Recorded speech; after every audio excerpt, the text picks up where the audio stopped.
আসসালামু আলাইকুম, আশা করি সবাই ভালো আছেন। আজকে আমি আপনাদের মাঝে হাজির হলাম নতুন দুইটি ডিভাইস নিয়ে। আজকে আমি আপনাদের মাঝে আলোচনা করব ভিভোর Y01 আর একটি হচ্ছে স্যামসুনি Z42। এই দুইটি ফোনের ক্যামেরা পারফরমেন্স, গেমিং পারফরমেন্স এবং ওভারঅল দুইটি ফোনের স্পেসিফিকেশন বিস্তারিত তুলে ধরবো এই ভিডিওতে। অবশ্যই ভিডিওটি শেষ পর্যন্ত দেখতে হবে, আসলে না দেখলে কিছুই বুঝতে পারবেন না। আর আপনি যদি আমার চ্যানেলে একদমই নতুন হয়ে থাকেন, অবশ্যই চ্যানেলটি সাবস্ক্রাইব করে বেল আইকনটি বাজিয়ে দেবেন লেটেস্ট আপডেট সবার আগে পাওয়ার জন্য। তো কথা না বেরিয়ে চলুন শুরু করা যাক।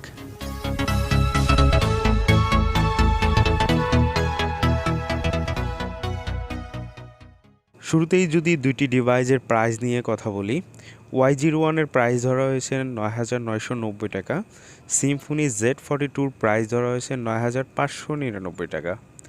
দুইটি ডিভাইসেরই প্লাস্টিক বডি এবং ব্যাক ফ্রেমটাও হচ্ছে প্লাস্টিকের। ভিভো Y01-এর 3D রাউন্ড শেপ করার ফলে দূরে থেকেও প্লাস্টিকের মতোই দেখাচ্ছিল, but Symphony Z42 2.5D design করার ফলে গ্লোসি এবং গ্লাসের মতো দেখাচ্ছিল। দুইটি ডিভাইসের মধ্যে কোন ডিভাইসটি আপনাদের কাছে ভালো লাগতেছে অবশ্যই কমেন্ট বক্সে জানিয়ে দেবেন। দুইটি ফোন পাশাপাশি রাখলে ম্যাক্সিমাম মানুষই হচ্ছে সিম্ফনি Z42-র ডিজাইনটাই ভালো লাগবে এবং পছন্দ করবে, এটাই স্বাভাবিক। দুইটি ফোনের ডিসপ্লে সিমিলার। সিম্ফনি Z42-র display size 6.52 HD plus display, সেখানে Y01-এর 6.51, একটু ডিস্টেন্স। রেজুলেশন সিমিলার 720x1600, দুইটি ডিভাইসেরই রেজুলেশন এক এবং পিপিও এক 269 এবং অ্যাসপেক্ট রেশিও হচ্ছে সিমিলার 20:9। এই দুইটি ডিভাইসের ডিসপ্লে নিয়ে আমার মনে হয় না কারো কোনো কমপ্লেন এবং কোশ্চেন থাকবে, কারণ দুইটা ফোনের ডিসপ্লে এবং রেজুলেশন সব কিছুই কিন্তু হচ্ছে সিমিলার। আর আমি হচ্ছে কোনো দিক থেকে নেগেটিভিটি এবং কালার কন্ট্রাস্টের যে একটু কমতি, ব্রাইটনেসের যে একটু কমতি থাকে, আমি কোনো কিছুই পাচ্ছিলাম না। ব্রাইটনেস এবং কালার কন্ট্রাস্ট সব কিছুই একই মনে হচ্ছিলো দুইটি ডিসপ্লের। সিম্ফনি এবং ভিভোর দুইটা ডিসপ্লের টাচ স্পিড এবং রিফ্রেশ রেট একই, সিমিলারই মনে হচ্ছিল। 19-20 একটু কম বেশি তো থাকবে, এটা হচ্ছে অনেক সময় ব্র্যান্ডের কোয়ালিটির উপর ডিপেন্ড করে। তারপরে আমার কাছে সিমিলার মনে হচ্ছিল। দুইটি ডিভাইসের ডিসপ্লে টাচ স্পিড একদমই সিমিলার, কোনো আসলে কমতি পাবেন না। এরপরে যদি ফোন দুইটির ক্যামেরা নিয়ে আলোচনা করি, দুইটি ফোনের ক্যামেরা নিয়ে অনেক আকাশ পাতাল তফাৎ রয়েছে। যেরকম ভিভোতে কিন্তু রিয়ার ক্যামেরা হিসেবে একটি ক্যামেরাই পাবেন 13 মেগাপিক্সেল এবং ফ্রন্টে তারা ব্যবহার করেছে 8 মেগাপিক্সেল। সেই দিক দিয়ে কিন্তু হচ্ছে সিম্ফনি Z42-র ক্যামেরা আপনারা বেশি পেয়ে যাবেন। পিছনে হচ্ছে তিনটি ক্যামেরা, মেন ক্যামেরা হচ্ছে 13 মেগাপিক্সেল প্লাস 0.8 এবং 0.8 ভিজিএ ক্যামেরা এবং ফ্রন্ট ক্যামেরা হচ্ছে 8 মেগাপিক্সেল। আপনাদের দেখানোর সুবিধার্থে দুইটি ডিভাইস দিয়ে আমি কিছু ছবি ক্যাপচার করেছি।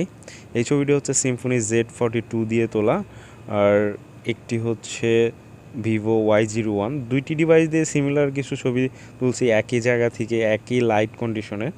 তবে একটা জিনিস আমি নোটিস করছি, সেটা হচ্ছে ডে লাইটে দুইটি ডিভাইসের সিমিলার ছবি আপনারা ক্যাপচার করতে পারবেন, বাট লো লাইটে গেলে আপনার ছবি কিছু ব্রাইটনেস বা আলোর কমতি থাকলে ছবি একটু নয়েজ থাকে। আসলে ওয়াটারমার্কগুলো দেখলেই বুঝতে পারবেন আসলে কোন ছবিটা কোন ফোনের, এটা একটু খেয়াল করে দেখেন তাহলেই বুঝতে পারবেন। তবে লো লাইটে একটু নয়েজ থাকবে, তবে ডে লাইটে অনেক সুন্দর সুন্দর ছবি নিতে পারবেন। এবং ক্যামেরা নিয়ে যদি দুইটি ডিভাইসে কম্পেয়ার করতে বলেন, আমি ভিভোকে একটু এগিয়ে রাখবো, কারণ ভিভোর ছবিগুলোর অনেক কোয়ালিটি ভালো পাচ্ছিলাম এবং প্রত্যেকটা ডিটেলস আমি দেখতে পারছিলাম।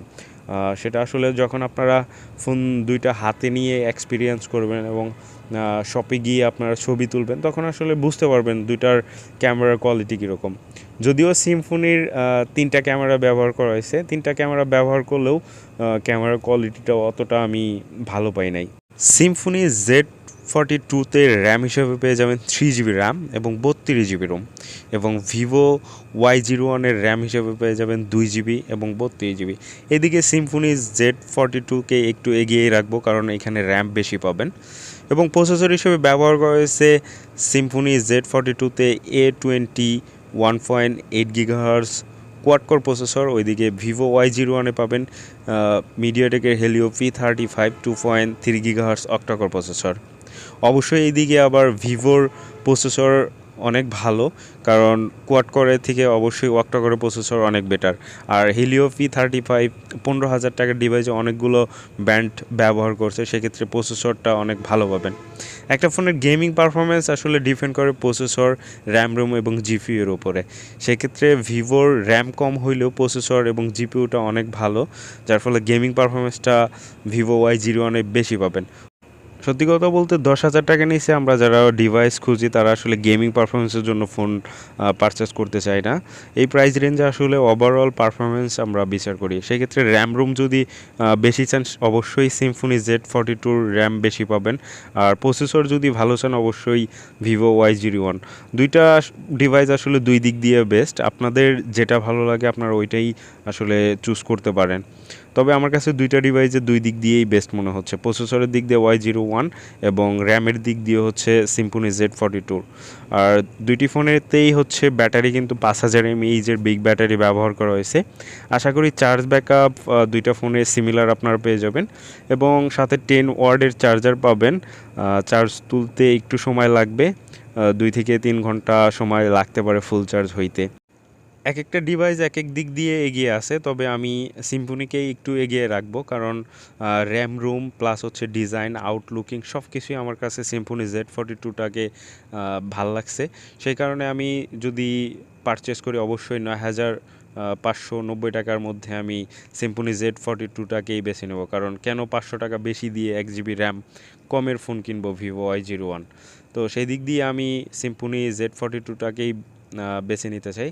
তো আপনারা কোনটা নিতে চাচ্ছেন এবং কোনটা ভালো লেগেছে অবশ্যই কমেন্ট বক্সে জানিয়ে দিবেন। আর ভিডিওটি যদি ভালো লেগে থাকে অবশ্যই একটি লাইক করবেন। আর আমার চ্যানেলে যদি আপনি একদমই নতুন হয়ে থাকেন অবশ্যই চ্যানেলটি সাবস্ক্রাইব করে বেল আইকনটি বাজিয়ে দিবেন লেটেস্ট আপডেট সবার আগে পাওয়ার জন্য। আর অবশ্যই কিন্তু কমেন্ট করে জানিয়ে দিবেন কোন ডিভাইসটি আপনাদের ভালো লাগলো। ধন্যবাদ ভিডিওটি শেষ পর্যন্ত দেখার জন্য।